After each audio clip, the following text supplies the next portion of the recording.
Okay, this is going to be a kind of a quick note on the second part of section 9.2, the discriminant.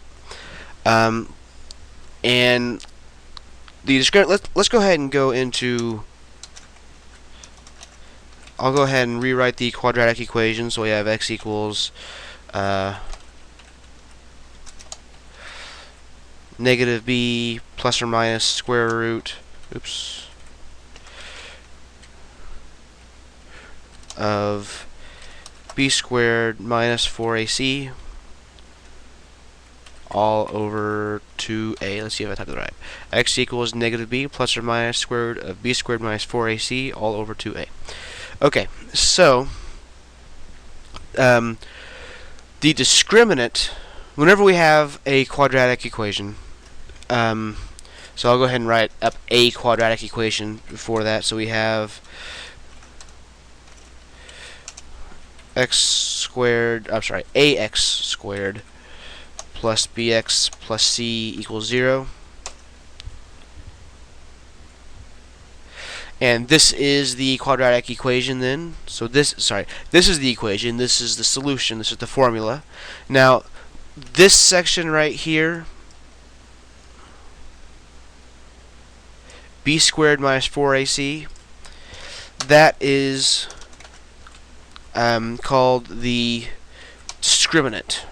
So b squared minus 4ac is called the discriminant. Did I spell that right? Yeah, I think so. Okay. Okay. So b squared minus 4ac is called the discriminant. I'm going to go ahead and underline that.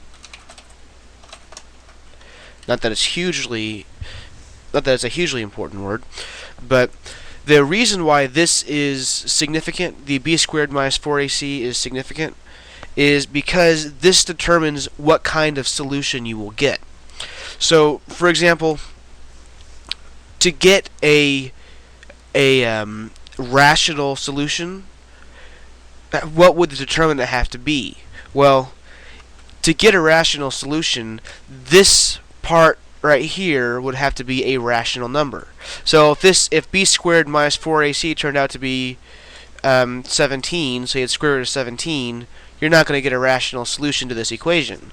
But on the other hand, if you get square root of 16,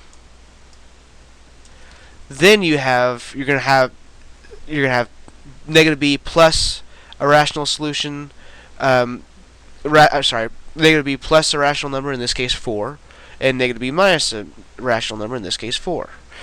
So that means that if the discriminant is a perfect square, a square number, then you're going to get two rational solutions, namely b plus the square root of that perfect square over 2a, and negative b minus the square root of that perfect square of that over 2a. So let me go ahead and write that out. So, and I'm going to go ahead and get rid of some of this room here. So we have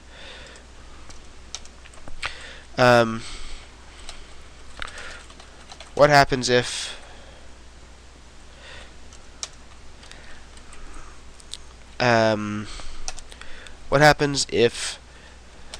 the discriminant is a perfect square? Then you have two rational solutions. Oh, line break. I wonder if I can make that. Okay, good. That way there's more room there. I mean more room down here, less room between here. If the discriminant is a perfect square, you get two rational solutions. But what happens if the discriminant is a positive number, but not square? The discriminant is a positive number. Let's move this a little bit to the right. Okay. Discriminant is a positive number, but not a square number. Well, that's like what I said before. If you have the discriminant equals 17, you're going to have the square root of 17. So you're going to have two irrational solutions. So that means you're going to have two irrational solutions. Okay, so now what happens if I'm going to have to scroll down just a little bit. Okay, I think that's gets decent amount of room. So the discriminant is 0. So what happens if the discriminant is 0? Well, then you have the square root of 0, which is just going to be 0. And remember from the previous video, negative b plus 0 is going to be negative b. Negative b minus 0 is going to be negative b. So you sort of get two solutions, but they turn out to be the same. So that means that you have you get one rational solution. Oh, I forgot to put a dash. Okay, there. So if the discriminant is 0, you get one rational solution. So what then happens if the discriminant is negative? Oh, I didn't mean to put the what happens part. Okay, so then that means you'll be taking a square root of a negative number. So that means you get two complex solutions. We haven't really talked about here. I'm going to scroll down a little bit. So we have not talked about complex numbers much in this class. In fact, I'm not sure we have at all. No, I think we did at least once or twice. So we have a complex number is going to be a number that has a non-real part. We're not going to really be working with any complex numbers, but basically whenever you take a square root of a negative number, you get what's called an imaginary number. So a complex number is a number that has a real number plus an imaginary number. So let's say, for example, and here's just a quick note on complex numbers.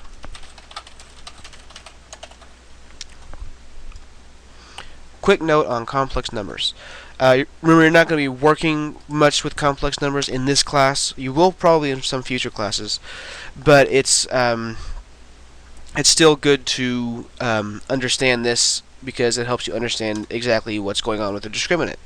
So a square root of a negative number is called an imaginary number. Okay, we need to do a line break. A square root of a negative number is called an imaginary number. So in particular, if you have the square root of negative 1, that's equal to what we call I. We just call it I. Oops, not minus, that should be equal to. So square root of negative 1 is equal to I. So that means that square root of negative 36 is equal to 6I. 6 times I. So when you square this, you'll get 6 times 6, which is 36, and then I squared, which is negative 1. So then negative 1 times 36 is going to give you negative 36, which is why the square root of negative 36 is 6I. Now there's a lot of technical language that goes with complex numbers. In fact, there are a lot of people that would be very upset with me for saying that the square root of negative 1 is equal to I. If you want to be completely technical, what you should say is I squared equals negative 1. But all that being said, this is in effect the case. But a complex number then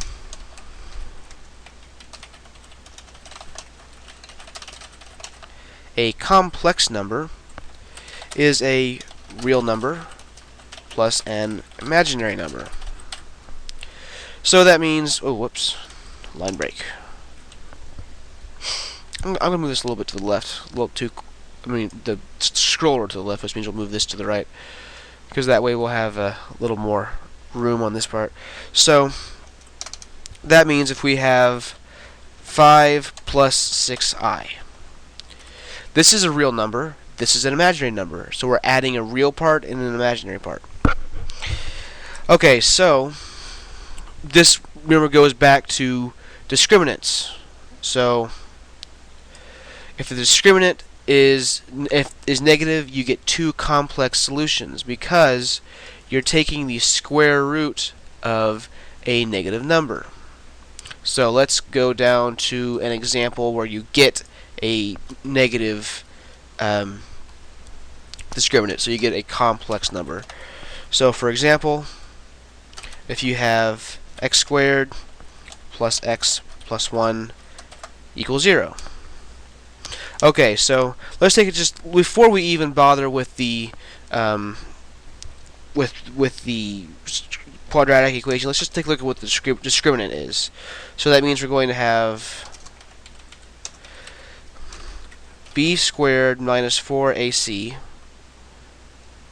is going to be equal to, b in this case is 1, and 1 squared minus 4 times 1 times 1.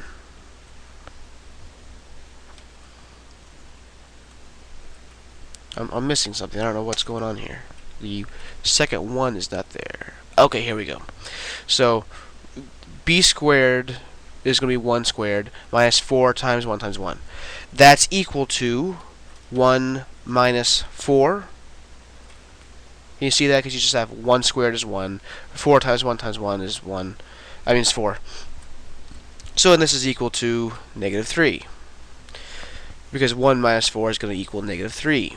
So that means that there are two complex solutions to this problem. I think I'll go ahead and go through some of it. So you'll have, I'm afraid I might get carried away and get into all sorts of complex number stuff. I actually really like complex numbers. So we'll have x equals negative b, which is negative 1, plus or minus the square root of b squared. Well, we already know what b squared minus 4ac is. It's going to be negative 3. A equals negative 1 plus or minus negative 3, square root of negative 3, all over 2a. A is 1, so we're just going to leave it alone. So to simplify this a little bit further, that's going to be equal to negative 1 plus or minus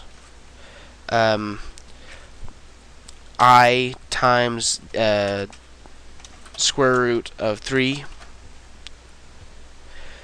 Sometimes, I wrote up here that we have 6i. Sometimes with the I out front, it doesn't really matter. It just depends on, who you're talking to, I guess, really. All over 2.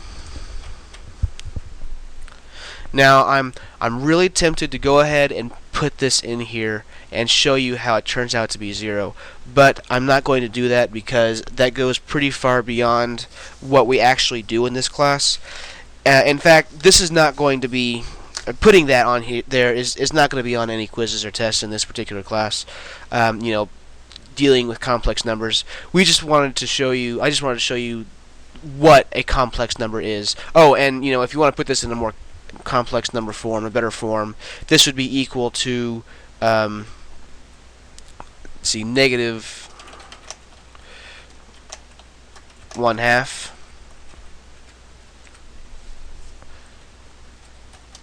Plus or minus square root of 3 over 2 times I. So this is just a more more more common way to write, because you want to have this is the real part and this is the imaginary part.